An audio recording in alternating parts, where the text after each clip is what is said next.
تتنمر علي وتقلدني. أنيوسيو يوربون، شلونكم؟ التنمر هو مجرد مزحة؟ لا، التنمر وجع. كلمة، نظرة، حركة، كلها ممكن تترك أثر يبقى سنين طويلة. اليوم راح نحكي عن التنمر وشنو هو وأنواعه وليش لازم نوقف ضده. أنواع التنمر: يا أما يكون لفظي بالكلام أو السخرية من ملابس الشخص أو شكله أو شعره، يا أما جسدي يكون بالضرب أو الدفع، اجتماعي يكون من إيذاء الشخص وابعاده عن أصدقائه، أما إلكتروني يكون عن كلمات نصية جارحة أو فيديوهات سخرية لهذا الشخص. هواة طلبوا مني أسوي هذا الفيديو حتى يدافعون عن نفسهم داخل المدرسة. اليوم راح أقول لكم شلون راح تواجهون التنمر. أول شيء، إذا كان التنمر لفظي يعني بالكلام أو السخرية، لازم أرد على هذا الشخص، لأن إذا ما رديت راح يعتبرني ضعيف، راح يستغل ضعفي وراح يبدي يحكي كلمات أكثر وأكثر وأكثر.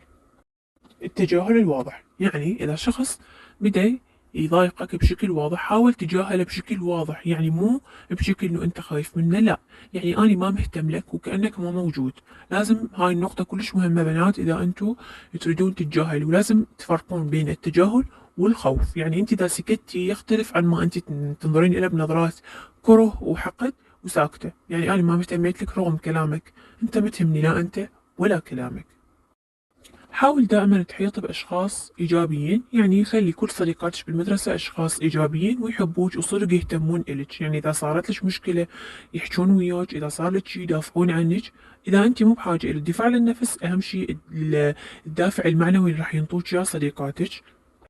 يخلون الأوقات اللي تقضيها بالمدرسة كلها ضحك وناسة وفرفشة، ما راح تحسين ب4 ساعات أو 5 ساعات، لأن كلها راح تقضوها بالسوالف الحلوة ومو بالكآبة. بالعكس، ناس إيجابيين وتعرفين إنهم يحبوك ويحبون إلك مصلحتك والأشياء الجيدة إلك. أما إذا كان جسدي ضرب، دفع، عنف، فأنت أبدا لا تسكتين، يا أما تردين لها الضربة، يا أما تروحين على الوكيلة أو المعاونة أو المديرة، تقولي لها هذا الشيء وتجيبين ولي امرك مره ثانيه باليوم التالي، تجيبين ولي امرك حتى يطلبون ولي امر الطالبه اللي ضربتك وتاخذين حقك. ابدا بنات لا تسكتون، لان هذول الناس ناس عندهم نقص بنفسهم وبيهم امراض نفسيه يحاولون يسكبوها على الشخص الهادئ الواعي، ويحاولون يخلون نفس الامراض النفسيه اللي ينقلوها للشخص المقابل. فانتم لا تسكتون عن حقكم ابدا، خاصه اذا كان بالضرب، يعني هاي واصله حد لا تسمحين اي شخص بالعالم يضربك او ياذيك او يدفعك. انت انسانه دارسه فاهمة عقله، لا تقبلين بهذا الشيء أبدا ولو بأي شكل من الأشكال. دائما روحي اشتكي، أنت إذا ما عندك القدرة تضربيها، وأنت إذا ضربتيها أيضا راح يصير الحق عليك. فأنا برأيي ما تضربيها، تروحين على المديرة تشتكين عليها، تمام، وثاني يوم تجيبين ولي أمرك، أمك، أبوك، أخوك، أختك، خالك، عمك أيضا يرهم، بس الأقربون المفروض أكثر من الدرجة الأولى اللي هي الأب والأم أو الأخت أو الأخ، تمام، يعني أحد من هاي العائلة، حتى يجيبون ولي امر يقول لها انتم باي حق مثلا تضربون بنتي او ابني؟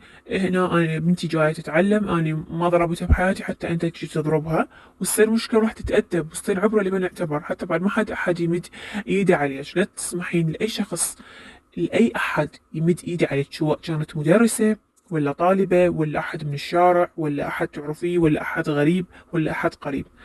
بنات، الضرب فقط للحيوانات، لا تقبلون بهذا الشيء ابدا. انتم انسان تفهمون بالكلام، لا تخلون احد مريض نفسي يسيطر عليكم ابدا.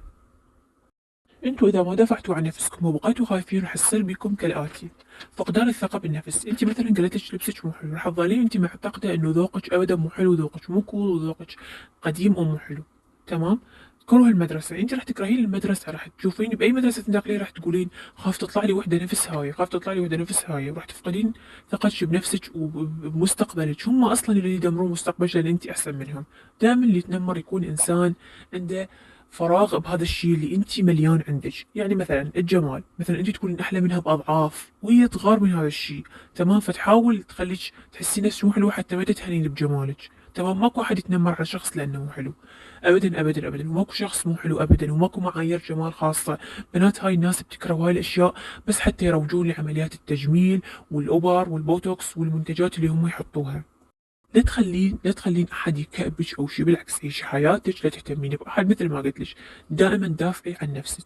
تمام. وصلتني رساله من بعض المتابعين تقول انا قمت اغيب، احاول كل ما اشوفها اروح بغير صف، انتقلت لغير شعبه وبعدها تجي علي تحكي علي بهاي الشعبه وتطلع، لين ما ردت لها. بنات، قلت لكم دائما ردوا، لا تسكتون عن حقكم ابدا ابدا. اذا وصلت المواصيل اشتكوا للمديره عادي، أو الوكيلة أو المعاونة أو حتى مدرسة قريبة عندك. كل طالبة عندها مدرسة مفضلة عندها، تمام؟ فأنت روحي لهاي المدرسة، احكي لها بينك وبينها: ست، هاي ايش تسوي لي ايش تسوي لي، وهي راح تاخذ حقش، لأن ماكو مدرسة أبدا راح تقبل طالبة تحكي عن طالب. وهذا السلوك فقط للأشخاص اللي عندهم قلة تربية، قلة وعي، أهلهم ما مهتمين بيهم من حيث التربية والكلام. ماكو شخص متربي وأهله تعبانين عليه ويحكي هاي السوالف التعبانة لغير أشخاص. وبس بنات، هنا وصلنا لنهاية الفيديو، وأحب أقول لكم دائما دافعوا عن نفسكم ولا تسكتون عن التنمر أبدا أبدا أبدا أبدا. تمام بنات؟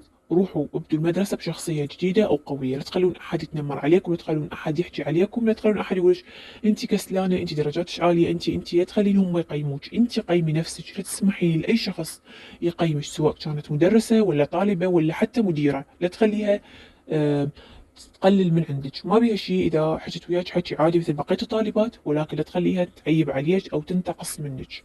تمام؟ وبس لا تنسون تحطون الاشتراك بالقناة وتحطوا لي لايك وتكتبوا لي فكرة جاية للفيديو. مع السلامة.